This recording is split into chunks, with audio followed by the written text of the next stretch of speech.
The monster behind the mask. Edmund Emil Kemper III was born on December 18, 1948 in Burbank, California.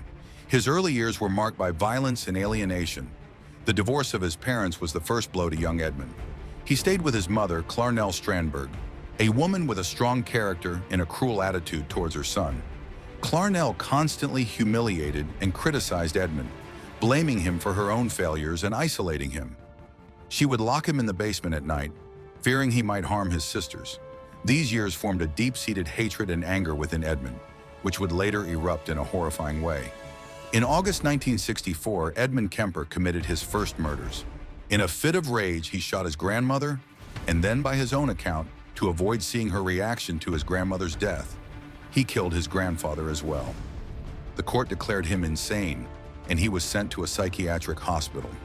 Psychiatrists diagnosed him with paranoid schizophrenia, but Edmund skillfully manipulated the doctors, and by 1969 he was released. He convinced the specialists that he was fully rehabilitated.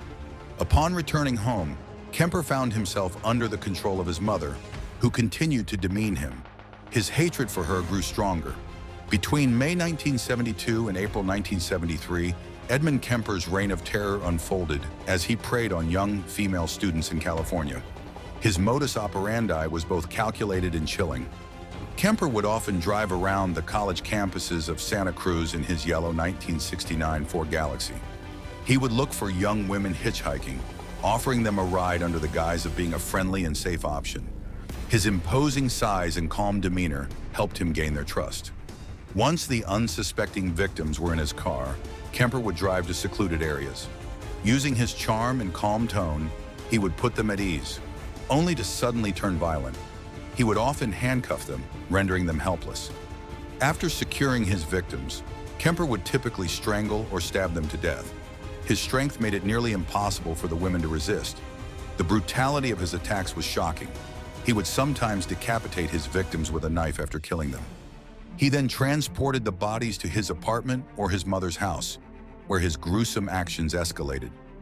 Kemper would engage in acts of necrophilia with the bodies, and in some instances, he dismembered them, meticulously keeping parts of their bodies as trophies.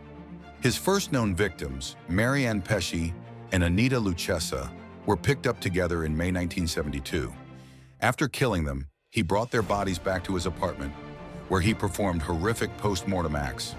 He later disposed of their remains in various locations, making it difficult for the authorities to trace his actions. Kemper's methods evolved with each murder. Aiko Ku, a 15-year-old dancer, was picked up in September 1972. After strangling her, he brought her body back to his home, where he repeated his gruesome rituals. Cindy Shaw, another victim, met a similar fate in January 1973. He shot her with a .22 caliber pistol and later dismembered her body in his mother's bathtub. On April 12, 1973, he committed his most horrific crime, killing his mother by striking her with a hammer and then strangling her. The next day, he murdered her friend, Sarah Hallett. After this, Kemper, as if relieved from a heavy burden, surrendered to the police. He confessed to all his crimes, astonishing investigators with his openness and cold-bloodedness. In November 1973, Edmund Kemper was found guilty of 8 murders and sentenced to life imprisonment without the possibility of parole. He is currently serving his sentence in a maximum security prison in California. Today, he actively cooperates with researchers and psychologists, giving interviews and analyzing his actions. His story has become the subject of numerous books, films, and TV shows, such as Mindhunter. Edmund Kemper is the embodiment of evil hidden behind a mask of normalcy. The story of Edmund Kemper serves as a reminder of how deep psychological wounds can create a monster. His crimes left an indelible mark on the history of criminology, making us ponder the nature of evil and what lurks behind the mask of the ordinary.